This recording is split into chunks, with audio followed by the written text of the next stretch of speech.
omusango gwa Dr. Kizza Besigye gwa treason, musango si musango gwa okubba kintu, musango gwa politics. Emisango gino gyonna gye batadde bano ba leaders banno bwe tulaba mukomera, misango gya politics. Era nasabye banne nti bampe lisiti yaabwe y'abasibe, nga ndowooza ntimenya lisiti y'abantu nga 3 oba 50 tugisome mu kereziya. Bampadde lisiti eriko abantu abasinga 600 ne baŋŋamba nti naye eno si lisiti yonna, waliwo n'abalala bakyakola lisiti abantu amannya gajja, bantu bangi nnyo abali mukomera tebalina misango, naye bwe baleeta emisango gijja kuba misango gya politics kubanga babasibira okunoonya obululu bwakyabwe. So ensonga za politics zandibadde zoogeddwako ku mmeeza. Gavumenti bw'ekyusa endowooza n'ekitunulamu n'eraba nti nebyokusiba abantu okubatulugunya tebijja kutwala ggwanga mu maaso, ne bakkiriza okutuula ku mmeeza ne tuteesa ate ffe tugamba tujja kukkiriza.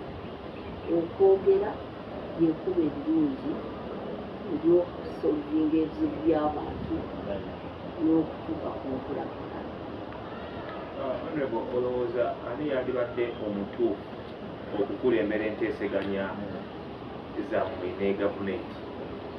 Eyandibadde nga akulembera nteesaganya ne gavumenti yandibadde omuntu ow'amagezi oba ekitongole ekikola ku bintu ebyokugatta abantu, naye tekyetaagisa bintu bingi nnyo. Ffe kennyini mu Uganda wano tulinamu abantu bangi betuyinza okwesiga nabo ne bajja ne bagezaako okutugatta ne twogera. Si kizibu ekyo, ekizibu endowooza ya gavumenti yaffe.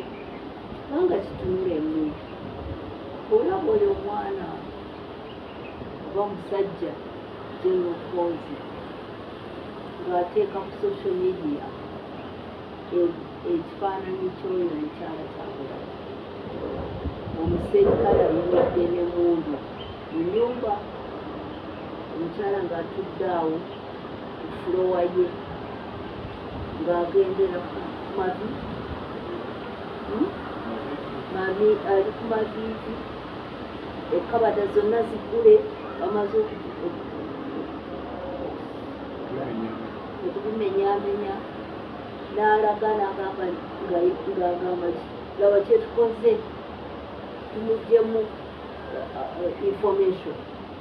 N'ateekako oyo omusajja mutwe, ng'omutwe bagusaze bwe bati. Ekyo kitegeeza ati ate ne gavumenti ne pulezidenti n'asirika awo okufunamu kyawe, ekitegeeza nti kyakola akigenderedde, kyakututiisatiisa, kyakutulaga nti ye akola kyayagala, takolera ku mateeka, ate ffe tetulina kyakukola. Kyo kikulaga nti gavumenti esazeewo okututulugunya mu kifo ky'okutusaamu ekitiibwa. So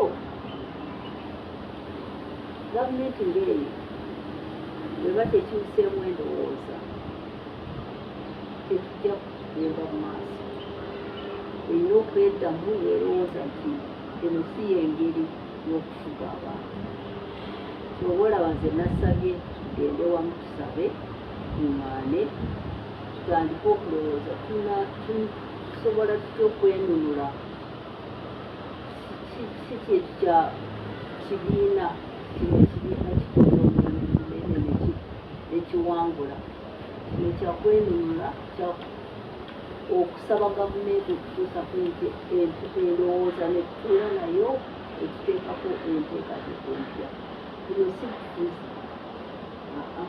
Wekituuse bino ebigenda mu maaso tebiri. Nagambye mu Lungereza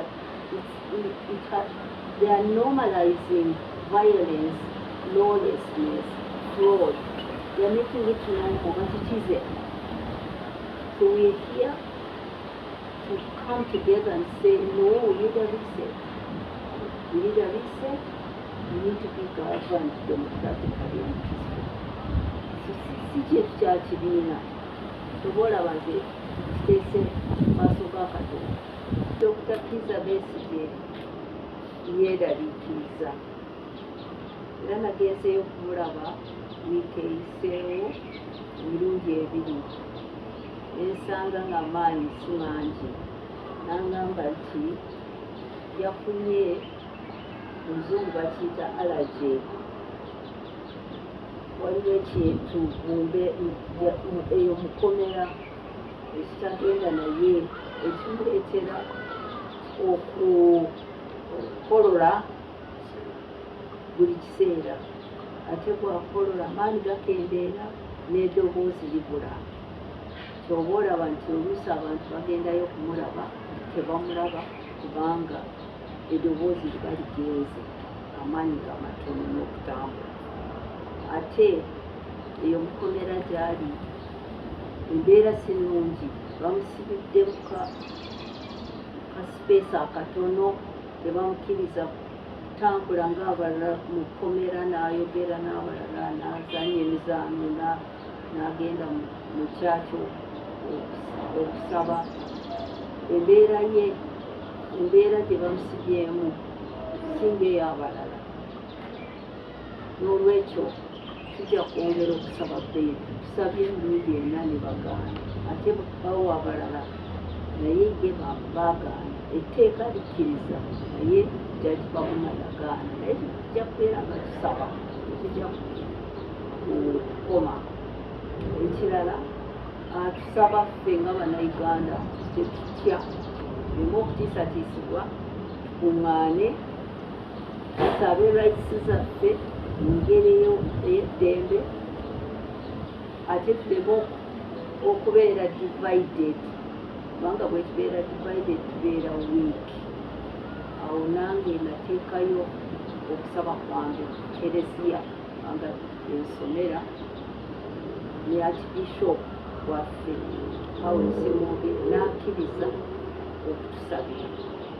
N'olwekyo mbayita mwenna ne Saara nsabye mu Kereziya wensaba, naye yaffe ffenna mu ddiini zaffe ffenna, Abaisiraamu, aba Church of Uganda, Orthodox, ffenna tujje tusabire wamu eggwanga lyaffe, abasibe baffe. Ate n'ebibiina byonna mujje, aba PFF, aba NUP, FDC, n'atalina kibiina, n'NRM. Bw'oba olumirirwa abantu baffe bano abali mu kkomera, jangu tusabe wamu. Ate bwe tumala okusaba tutandika okukola wamu okulaba nti eggwanga lyaffe liddayo ku nkola ey'amateeka ateebwa abantu ekitiibwa kyabwe. Amawanga g'ebweru nago gavumenti z'ebweru nazo zeeraliikiridde ebigenda mu maaso mu Uganda, ate n'endala nnyingi zoogedde nga zivumirira engeri ebabbamu obululu, okutulugunya abantu, okusibira abantu obwereere. Naye nagambye nti amawanga amalala era geetaaga okwogera, kubanga ffenna mu nsi eno tukkiriza mu